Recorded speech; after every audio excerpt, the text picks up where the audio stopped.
Representative Alexandria Ocasio-Cortez, Democrat of New York, on Wednesday suggested that Democrats risk squandering their majorities in Congress by negotiating with Republicans. The second-term lawmaker who blasted Senate Republican leader Mitch McConnell and Republicans who won't even vote for a January 6th commission cited the early months of the Obama administration as a cautionary tale. During the Obama administration, folks thought we'd have a 60 Dem majority for a while. It lasted 4 months, Ocasio-Cortez tweeted Wednesday afternoon. Dems are burning precious time and impact negotiating with Republicans who don't even vote for a January 6th commission. McConnell's plan is to run out the clock. It's a hustle. We need to move now. Her comments progressives are increasingly impatient with President Biden and some centrist Democrats in the Senate who insist on reaching across the aisle on infrastructure and other legislative priorities. President Biden and Senate Democrats should take a step back and ask themselves if playing patty cake with Republican senators is really worth the dismantling of people's voting rights, setting the planet on fire, allowing massive corporations and the wealthy to not pay their fair share of taxes, etc., Ocasio-Cortez added. While she didn't mention him by name, Ocasio-Cortez's reference to dismantling of people's voting rights came the same week that Senator Joe Manchin publicly came out against Democrats' sweeping voting rights bill, the For the People Act. So the reason these comments are very good is that a lot of times people play revisionist history. During the supermajority that the Democrats had, or rather during the majority that Democrats had in the Senate, they were able to pass the Affordable Care Act, which, as far as I can tell, stands as pretty much the only thing Obama was able to pass before the Senate shifted, before the House shifted to the Republicans in the 2010 midterm.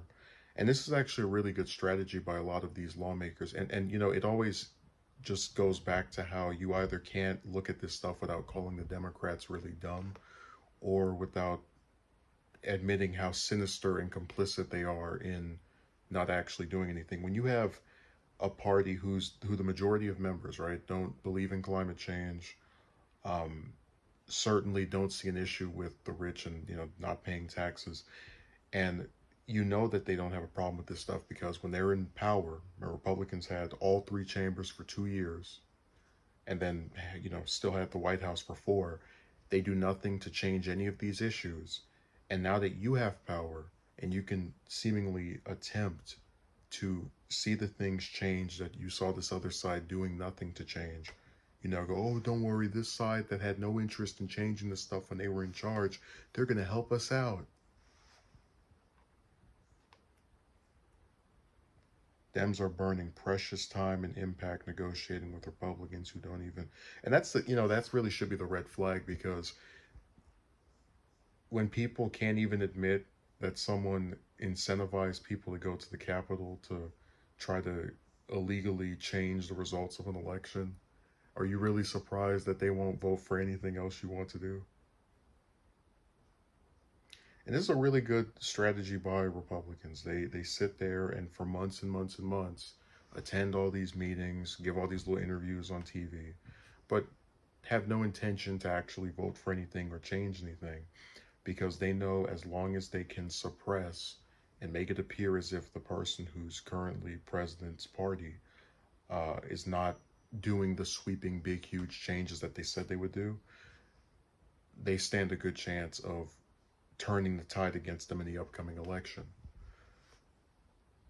It's just sad that we've seen this pattern literally keep repeating itself since the Clinton era, because it was during his tenure when we had the Republican Revolution, which was the Republicans taking the House back after 40 years. And it's so sad that they're able to just keep playing this game. And no, like, some of these politicians have been around since then and they still don't realize it.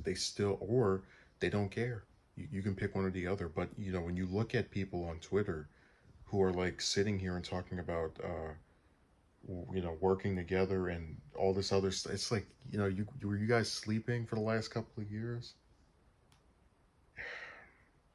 So I agree with her statement. I like it when people mention different historical stuff because a lot of that tends to get glossed over.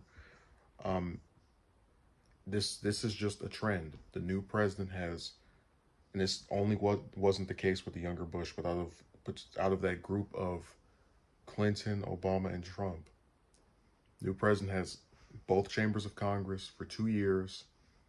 The other side, like talks trash and does a little different stuff to mess them up.